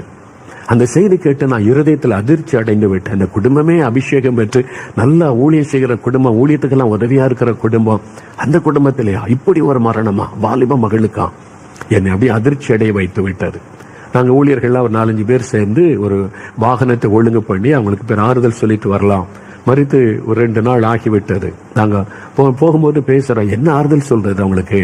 அவங்க எவ்வளவு ஊழியத்துக்கு உதவியா இருந்தாங்க, எவ்வளவு ஆண்டவருக்காக மகிழ்ச்சியா ஊழியெல்லாம் செய்தாங்க.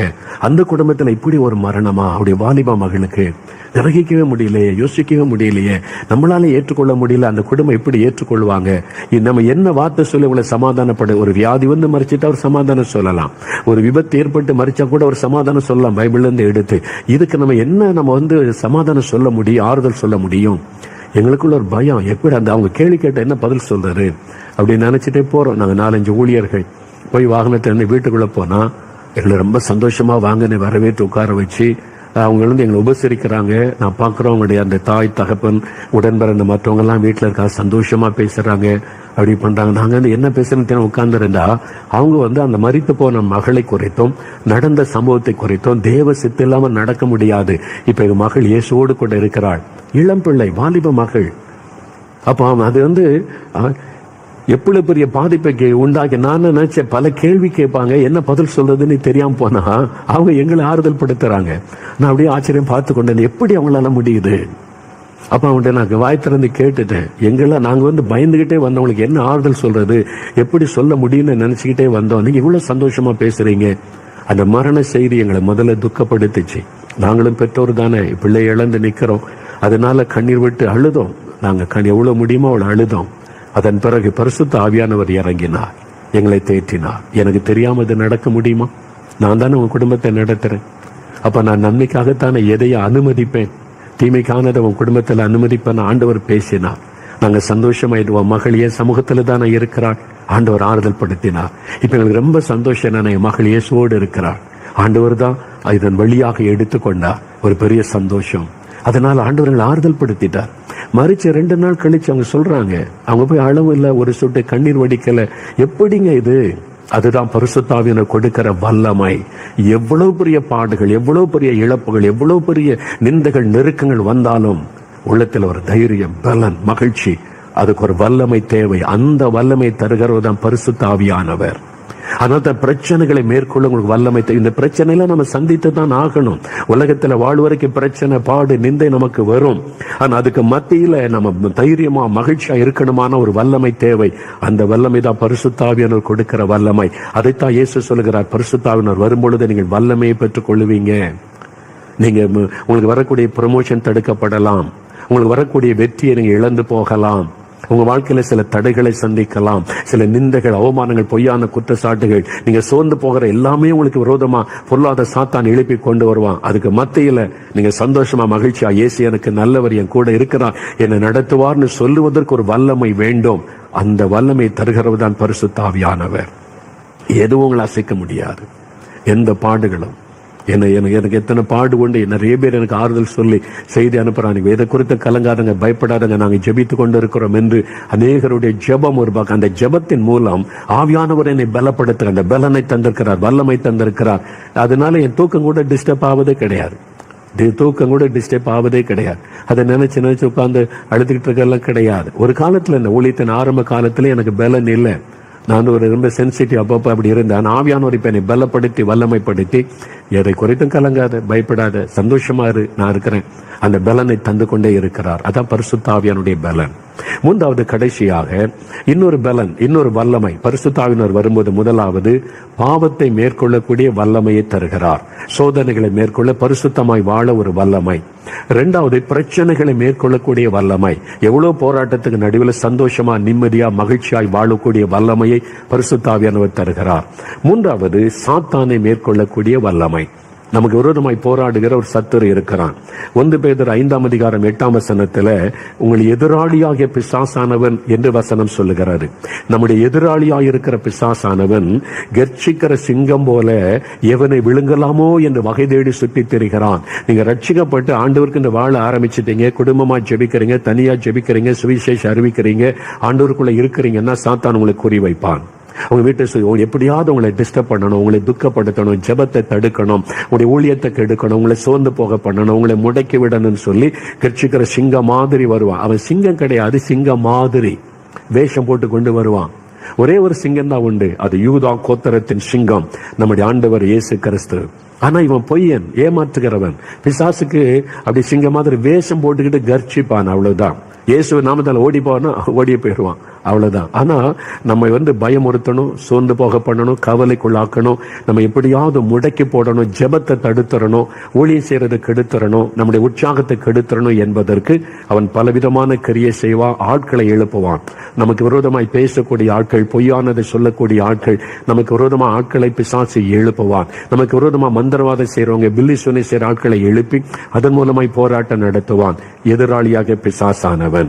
அப்போ அவன் அந்த மாதிரி பிசாசனுடைய போராட்டம், அசுத்த ஆவிகளின் போராட்டம், வானமண்டலத்தின் ஆவிகள், துரைத்தனம் பண்ணுகிற ஆவிகள், அந்தகார லோகாதிபதிகள், எபேசியர் 6:12 வாசிக்கிறோம்ல, இந்த மாதிரி ஆவிகள் எல்லாம் நமக்கு விரோதமாய் போராட அதிகாரத்திலே கிரியை செய்கிற ஆவிகள்.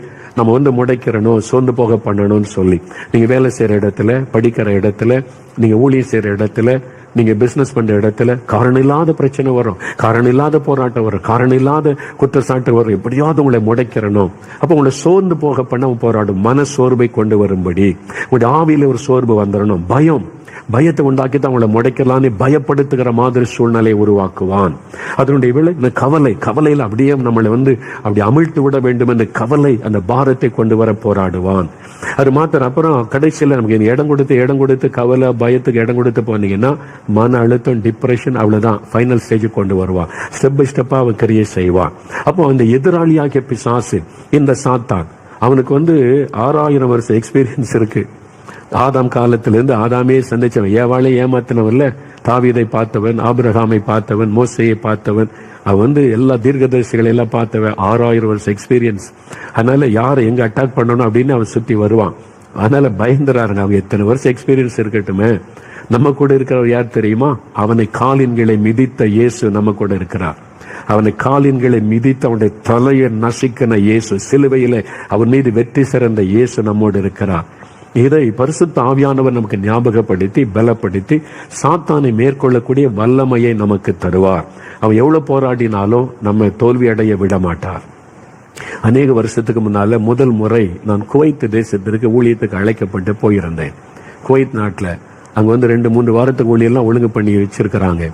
நான் விசாலாம் அனுப்பியிருந்தாங்க. நான் போய் ஏர்போர்ட்ல நிக்கிறேன். வந்து அந்த இமிகிரேஷன் கவுண்டருக்கு போனா சொல்றது கேட்க மாட்டேன். கோ அவேன்றான். நான் போய் 2வது முறை கியூல நிக்கிறேன். 2 மணி நேரமா நிக்கிறேன். 2-3 முறை போயிட்டேன். என்ன தப்புன்னு சொல்ல மாட்டேங்கிறான், கோன்றான். அப்படின்னு அவன் பேசுறது புரியல. என்ன பார்த்தா அந்த விசாவில் ஒரு மிஸ்டேக். எனக்கு தெரியல. அது நான் வந்து இது என்னதுன்னு எனக்கு புரியல. 2 மணி வெளியே கூட்டு போற வந்து வெளியில டீமா வந்து காத்திருக்கிறாங்க. அவங்க உள்ள வர முடியாது, நான் வெளியே போக முடியாது, நியூஸ் சொல்ல முடியாது. 2 மணி நேரம் ஆகி போச்சு. எனக்கு அப்படியே மன சோர்வு வந்து விட்டது. என்ன பண்றது, ஹெல்ப் பண்ண யாரும் இல்லை, தெரிஞ்சவங்க யாரும் இல்லை, இல்லை என்னதான் காரியம்னு புரியல. அப்போ அந்த ஏர்போர்ட்ல வேலை செய்கிற ஒரு சகோதரரை உள்ள அனுப்பினா அவர் வந்து பார்த்துட்டு இந்த உங்களுடைய பாஸ்போர்ட் நம்பர் இதுல மாறி இருக்குது பிரதர், அதனாலதான் அப்பதான் எனக்கே தெரியுது. அப்ப சொன்னாங்க இந்த இதுக்கு உள்ள அனுமதிக்கவே மாட்டான். இன்னும் கொஞ்ச நேரம் ஆயிருந்தா அடுத்த பிளைட் அவங்களை இந்தியாவுக்கு திருப்பி அனுப்பியிருப்பான். சரி கொஞ்சம் வெயிட் பண்ணுங்கன்னு சொல்லி அவங்க போய் வெளியே பேசி ஏர்போர்ட் அத்தாரிட்டி அவங்ககிட்ட போய் பேசி இன்னும் 1 நாள் டைம் கொடுங்க, நாளைக்கு நாங்க வந்து அந்த பாஸ்போர்ட் நம்பருக்கு நாங்க விசா எடுத்துட்டு வரோம்னு சொன்ன உடனே நாட்டுக்குள்ள போக முடியாது. வெளியில ஏர்போர்ட்ல இருக்கிற ஒரு ஹோட்டல்ல என்ன தங்க வச்சுட்டாங்க. ஒரு பிரதர் கூட்டு இங்க தான் அந்த ஏர்போர்ட்ல ஒர்க் பண்ற பிரதர் தான், வேற யாரும் பார்க்க முடியாது, பேச முடியாது. அந்த ரூம்ல இந்த ரூம்ல தங்கிருங்க, நாளைக்கு நாங்க விசா எடுத்துட்டு வந்து உங்களை வெளியே கூட்டிட்டு போறோம்னு சொல்லி தனியா அந்த ரூம்ல அந்த ஹோட்டல் ரூம் தான் எனக்கு அப்படியே மன சோர்வு வந்து விட்டாரு. ஏன்னா பல மணி நேரம் ஏர்போர்ட்ல நின்று இப்போ வந்து என் பெட்டி என்கிட்ட இல்லை, பைபிளும் என்கிட்ட இல்லை, தனியா ரூம்ல வந்து விடப்பட்டிருக்கேன். நாளைக்கு இந்த விசா கிடைச்சு வந்தாதான் உண்டு. அது மாதிரி போராட்டத்தில் நான் நிக்கிற ரூம்ல கொஞ்சம் சோர்ந்து இருக்கிறேன். பிசாசு வந்து டைரக்டா நிக்கிறான்.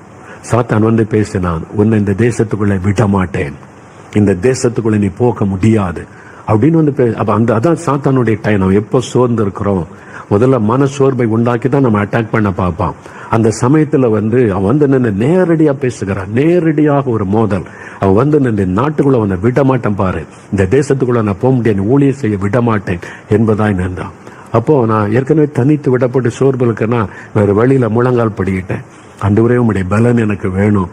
நான் அப்படியே காத்திருந்து ஜெபிக்க அபிஷேகம் இறங்க ஆரம்பித்தது. ஆவியானவர் இறங்கினார், பரிசுத்தாவினர் இறங்க புதிய பாஷை, அந்நிய பாஷையில பேச அப்படியே ஆவியானவர் நிரப்பி பலப்படுத்தி அப்புறம் ஆவியானவர் பேச ஆரம்பித்த, நீ பயப்படாத, நான் இருக்கிறேன் கூட, நீ தனிமையா இல்ல, அவனை ஜெயித்த இயேசுவன் கூட இருக்கிறேன், அவன் சொல்றதை நீ பார்க்காத, நான் கூட இருக்கிறேன், இந்த தேசத்துக்கு கொண்டு போக நான் உன்னை அழைச்சிட்டு வந்தேன், நான் கொண்டு போவேன், அவனால இவ்வளவுதான் செய்ய முடியும், ஒரு நாள் தடுக்க முடியும், நான் உன்னை கொண்டு போவேன், என் திட்டத்தை நிறைவேற்றுவேன் அப்படின்னு ஆண்டவர் தெளிவாய் பேசினார். அதன் பிறகு முழங்கால விட்டு எழுப்பினான், பிசாசே நீ என்ன தடுக்க முடியாது, உன் தலையை நசிக்கிறவர் என் கூட இருக்கிறார், உனக்கு தெரியும் இல்ல, நீ என்ன பண்ணிட முடியும், உன்னால என்ன பண்ண முடியும் பண்ணிக்க, நான் இந்த நாட்டுக்குள்ள போவேன், ஊழிய செய்வேன், ஆண்டவர் என்னை கொண்டு வந்த நோக்கத்தை நிறைவேற்றுவார், அவ்வளவுதான் சொன்ன உடனே ஓடி போயிட்டான். அந்த பலனை நமக்கு தருகிற பரிசுத்த ஆவியானவர். நீங்க இந்த அபிஷேகத்துக்குள்ள இல்லைன்னா அவ்வளவுதான், மடங்கடித்து விடுவான் பிசாசு. அப்படிதான் மோதும் போது ஆவியானவர் நம்மை பலப்படுத்துவார். ஒரு சமயம் நான் 25 வருஷத்துக்கு முன்னால முதல் முறை நான் அமெரிக்காவுக்கு ஊழியத்துக்கு போயிருக்கிறேன். நியூயார்க் பட்டணத்துல சில இடங்களை ஊழியம் முடிச்சுட்டு வாஷிங்டன் டிசியில அவங்க கூப்பிட்டாங்க. அங்க உள்ளவங்க முதல் முறை நான் அமெரிக்காவுக்கு போயிருக்கிறேன். அந்த நியூயார்க்கில் இருக்க ஒரு குடும்பத்தார் என்னை வந்து வாஷிங்டன் டிசிக்கு நாங்கள் கார்லேயே போயிடலாம், அவங்களை அழைச்சிட்டு போறோம்னு சொல்லி ஒரு 4-5 பேர் இருக்கிறோம் அந்த காருக்குள்ள. ஒரு நீண்ட பிரயாணம் நியூயார்க்ல இருந்து வாஷிங்டன் டிசிக்கு. நான் இதெல்லாம் பார்த்துக்கிட்டே போறேன், அழகா ரசிச்சுக்கிட்டே போறேன். கொஞ்ச நேரத்துல திடீரென்று எனக்கு ஒரு தனிமை உணர்வு. நான் வந்து பல நாள் ஆகிவிட்டாரு. பொதுவா நான் வந்து தனியா ஊழியத்துக்கு போறதில்லை, டீமா போவோம், குழுவா தான் செபிப்போம், ஊழிய சேவையில என் மனைவி எல்லா இடமும் என் கூட வருவாங்க, சேர்ந்து தான் போவோம். அங்க வந்து தனிமையா போய் 2 வாரத்துக்கு மேல ஆகிவிட்டாரு. அதனால அந்த ஹோம் சிக்னு சொல்லுவாங்கல்ல, ஒரு தனிமை உணர்வு, அந்த மாதிரி ஒரு உணர்வு அந்த நேரத்துல திடீரென்று என் மேல வந்து விட்டார்.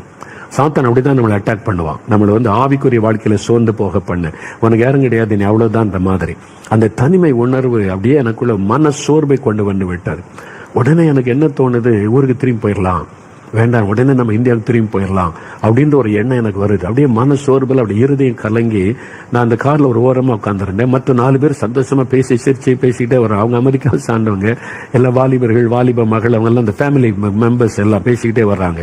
நான் அந்த மூலையில உட்காந்து அப்படியே மன சோர்ந்து போயிட்டேன். அப்படியே கண்ணை மூடி இருதயம் சோர்ந்து விட்டாரு. அப்படி இருக்கும்போது திடீரென்று பரிசுத்த ஆவியானுடைய பிரசன்னம் நிரப்ப ஆரம்பித்தார். அப்படியே ஆவியானவர் என்னை நிரப்பின உடனே அப்படியே நான் ஆவியில நிரம்பி, எனக்கு நல்ல தெரியுது பரிசுத்த ஆவியானவர் நிரப்புகிறார். அப்படி அந்நிய பாஷையில நான் பேசுறேன், அமைதி. அப்படி அந்நிய பாஷையில பேச பேச பேச அந்த காருக்குள்ள அவங்க சிரிச்சு பேசிட்டு தான் அமைதி ஆயிட்டாங்க. அந்த தேவ பிரசன்னம் அந்த காரையே ஆட்கொண்டு விட்டாரு. அப்படி அவங்க எல்லாம் அமைதியாயிரு. அது வரைக்கும் பேசி சிரிச்சுக்கிட்டு வந்தவங்க, நான் ஆவியில நிரம்பி அந்நிய பாஷை அமைதியா தான் பேசுறேன். அந்த மூலையில அந்த கார் ஓரத்துல உட்காந்து அமைதியா அந்நிய பாஷையில பேசிக்கிட்டே இருக்கிறேன். அப்படியே அமைதி ஆயிட்டாங்க. எல்லாம் அப்படியே பின் டிராப் சைலண்ட் ஆயிட்டாங்க. ஏன்னா அந்த மாதிரி தேவ பிரசன்னம், ஆவியானுடைய பிரசன்னம் அப்படியே ஆவில நிரம்பி கண்ணில் கண்ணீர் வடியுது. அப்ப ஆவியானவர் பேசுறாரு, நீ தனிமையாவா இருக்கிற? யூ ஆர் நாட் அலோன், ஐ ஆம் வித் யூ. நான் கூட இருக்கிறேன். ஏன் பயப்படுறேன்? நான் கூட இருக்கிறேன், உனக்கு நான் துணையா இருக்கிறேன். நான் தானே உனக்கு கொண்டு வந்தேன், என் திட்டத்தை நிறைவேற்றணும், சோர்ந்து போகாதே. பலப்படுத்தினார். அப்படியே ஆவியானவர் வல்லமைப்படுத்தினார். பலப்படுத்தி, இன்னைக்கு நீ போகிற இடத்துல என் ஊழியத்துல என்னென்ன காரியத்தை நான் செய்வேன், அதுதான் நான் கூட இருக்கிறதுக்கு அடையாளம், திடங்கொள். அப்படியே சில நிமிஷ நேரத்துல என் உள்ளத்துல சந்தோஷம் பொங்கி துதிக்க ஆரம்பித்தேன். ஆவில நிரம்பி அந்நிய பாஷையில துதித்து ஆண்டவரை அப்படியே மகிழ்ச்சியோடு ஸ்தோத்திரிக்க ஆரம்பித்தேன். உடனே அந்த சோர்வு மாறிவிட்டது. சாத்தான் நம்மை சோர்வை கொண்டு வந்து முடக்கிவிட நினைப்பான், பயத்தை கொண்டு வந்து முடக்கிவிட நினைப்பான். உங்களுடைய ஊழியத்துல, உங்களுடைய குடும்பத்துல, உங்களுடைய பிசினஸ்ல, உங்களுடைய வேலையில ஏதாவது ஒரு விதத்தில் செய்ய நினைப்பான். அப்ப அவனை மேற்கொள்வதற்கு உங்களுக்கு ஒரு வல்லமை தேவை. அதுதான் பரிசுத்த ஆவியானவர் கொடுக்கிற வல்லமை. அப்படி வல்லமை இறங்கின உடனே சிங்கத்துக்கு ஒத்த ஒரு பலன் உங்களுக்கு வந்துடும். நீங்க பிசாசப்பா தைரியமா சொல்லுவீங்க, நீ என்னை ஜெயிக்க முடியாது, என் கூட இருக்கிற ஒருவன் தலையை நசிக்கனவர் பிசாசே, தைரியமா சொல்லுவீங்க. உடனே மாறிவிட்டது. அவ்வளவுதான். உடனே ஆண்டவர் பலப்படுத்தி, இந்த மாதிரி பல சமயங்களில் நான் என் ஊழியத்திலே, வாழ்க்கையிலே உணர்ந்திருக்கிறேன். அது மாதிரி ஒவ்வொரு சமயத்திலும் பரிசுத்த ஆவியானவர் இறங்கி வல்லமைப்படுத்துவார். இந்த வல்லமை உங்களுக்கு தேவை. இந்த வல்லமை இருந்தாதான் நம்ம இந்த உலக வாழ்க்கையில வெற்றியோடு நம்ம ஓட முடியும். அதனால நீங்க உங்க குடும்பத்துல, உங்களுடைய வேலையில, உங்களை சுத்தில நடக்கிற எல்லா சூழ்நிலைக்கு மத்தியிலையும் நீங்க சந்தோஷமா, மகிழ்ச்சியா, மன நிறைவோடு எப்பவும் மகிழ்ந்திருக்கணுமானா உங்களுக்கு ஒரு வல்லமை தேவை. அதுதான் பரிசுத்த ஆவியானுடைய வல்லமை. அந்த வல்லமை தான் இயேசு சொல்லுகிறார், நீங்க வல்லமையினால் நிரப்பப்படுவீங்க. பரிசுத்த ஆவியானவர் வரும்போது you shall receive power, நீங்கள் வல்லமையை பெற்றுக் கொள்ளுவீங்க. அந்த வல்லமையை பரிசுத்த ஆவியானவர் தருவார். இயேசு கிறிஸ்து அவ்வளவு நிந்தை, நெருக்கம், உபத்திரம், கொல்லுவோன்றாங்க, அடிப்போன்றாங்க, கல் எடுக்கிறாங்க, பிசாசு பிடித்தவன் சொல்றாங்க, அவருக்கு வந்து மென்டல் ஆயிட்டான்னு சொல்றாங்க. அதுக்கு மத்தியில எப்படி அவரால் ஊழியம் செய்ய முடிந்தது?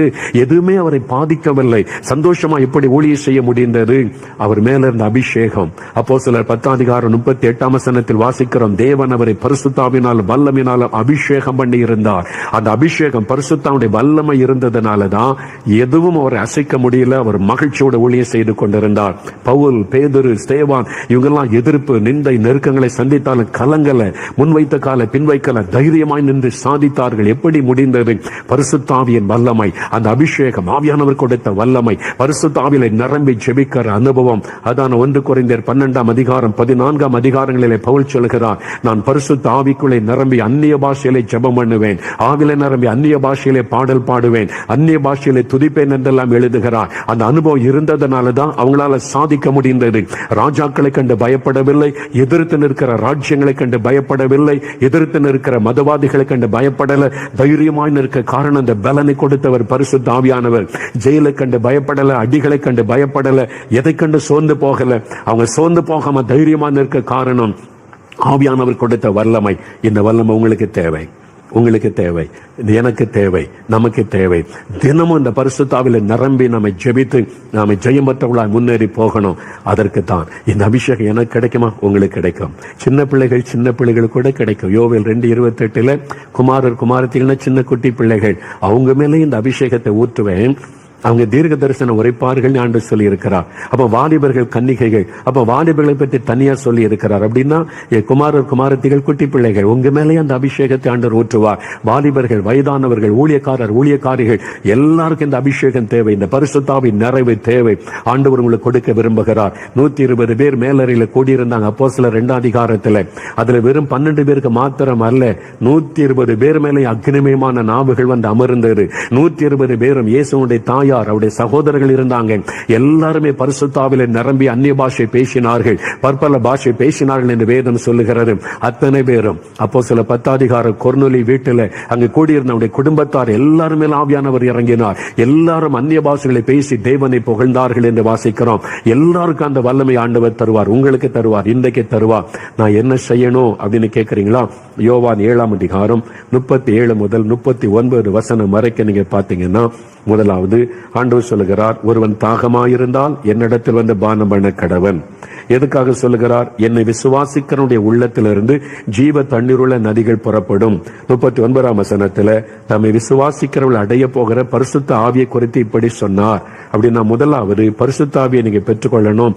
இந்த அபிஷேகம் எனக்கு வேணும், இந்த அனுபவம் வேணும்னா தாகம், முதல்ல அதை பெற்றுக்கொள்ளணும். எனக்கு வேணும், அந்த வாஞ்சை தாகம் இருக்கணும். நீங்க தாகத்தோடு இருக்கீங்களா? எனக்கு இந்த வல்லமை வேணும், இந்த அபிஷேகம் வேணும், எனக்கு இந்த வரங்கள்லாம் வேணும், நீ தாகத்தோடு இருந்தீங்கன்னா உங்களுக்கு தருவார். ரெண்டாவது விசுவாசிக்கணும். எனக்கு தர மாட்டாரு, நான் தகுதி இல்லை அப்படின்னு நினைக்காதங்க. நீங்க ரட்சிக்கப்பட்டுட்டீங்களா, இயேசு ஒப்பு கொடுத்துட்டீங்களா, உங்களுக்கு தருவார். அது பிள்ளைகளுக்கு கொடுக்கிற ஆசீர்வாதம். அதனால நானும் பெற்றுக்கொள்வேன், எனக்கும் ஆண்டவர் தருவார். இல்ல நான் மனம் திரும்பலையே, பாவத்தில் இருக்கேன்னு இப்போ ஒப்பு கொடுங்க. பாவத்தை அறிக்கை செய்து மனம் திரும்பி ஒப்பு கொடுத்து, ஆண்டவரே என்னையும் மன்னிச்சு எனக்கும் உடைய ரத்தத்தினால என்னை கழுவி உடைய அபிஷேகத்தினால நிரப்பங்க கேளுங்க. உங்களை மன்னித்து அவருடைய ரத்தத்தினால இருதயத்தை கழுவி ஆவியினாலே நிரப்பி விடுவார். விசுவாசிங்க, எனக்கு தருவார் என்று. மூன்றாவது லூக்கா 11:13 வசனத்துல பொல்லாதவளாகிய நீங்கள் உங்களுடைய பிள்ளைகளுக்கு நல்ல ஈவுகளை கொடுக்க அறிந்திருக்கும் போது பரமபிதாவும் தன்னிடத்தில் வேண்டிக் கொள்ளுகிறவர்களுக்கு பரிசுத்த ஆவியை கொடுப்பது அதிக நிச்சயம் அல்லவா? வேண்டிக் கொள்ளுகிறவர்களுக்கு ஆண்டவரே எனக்கும் நீங்க தாங்க, என்னையும் நிரப்பங்க, என்னை வேண்டிக் கொண்டால் உங்களுக்கு தருவாராம். அவர் கட்டாயப்படுத்த மாட்டார். நீங்க கேட்கணும், நீங்க வாஞ்சிக்கணும், முதல்ல விரும்பணும், விசுவாசிக்கணும், கேட்கணும். ஆண்டவரே எனக்கு இந்த அபிஷேகம் வேணும், இந்த வெறும் ரட்சிக்கப்பட்ட அனுபவம் போதாது, இது போதாது, இந்த வல்லமை வேணும், இந்த அபிஷேகம் வேணும், என்ன வல்லமையினால நிரப்பணும்னு தாகத்தோட நீங்க வாஞ்சிக்கணும். அப்புறம் விசுவாசிங்க, உங்களுக்கும் தருவார், எனக்கும் தருவார். எனக்கு வயசாகி போச்சுங்க, 80 வயசுல உள்ளவங்க கூட பெற்றுக்கொள்றாங்க, 90 வயசுல உள்ளவங்க கூட நிரப்பப்படுறாங்க. உங்களுக்கும் தேவை. 90 வயசான கூட உங்களுக்கு இந்த அபிஷேகம் அவசியம். அந்த பரிசுத்த ஆவியின் அபிஷேகம் தேவை, அந்த அந்நிய பாஷையின் அனுபவம் தேவை. கேளுங்க, வாஞ்சியோட விசுவாசிங்க, வாய் திறந்து கேட்கணும். ஆண்டவரே என்னை நிரப்பும். வாய் மட்டும் சும்மா இருக்க கூடாது. சுகம் வேணும்னு கேட்கறீங்க, ஆண்டவரே எப்படியாவது என்ன சுகமாக்கிறீங்க, இந்த கேன்சர் வியாதியை மாத்துறங்க, மரண கட்டில இந்த விடுதலை கொடுங்க. சரீர சுகத்துக்கு அவ்வளவு கேட்கறீங்களே, உலக ஆசீர்வாதத்தை அவ்வளவு கேட்கறீங்களே, இது ஆவிக்குரிய ஆசீர்வாதம். வாய் திறந்து கேளுங்க, என்னை நிரப்புங்க, என்னை அபிஷேகிங்க, எனக்கு இந்த வல்லமை தாங்கன்னு கேளுங்க, அப்ப பெற்றுக்கொள்வீங்க. சரியா?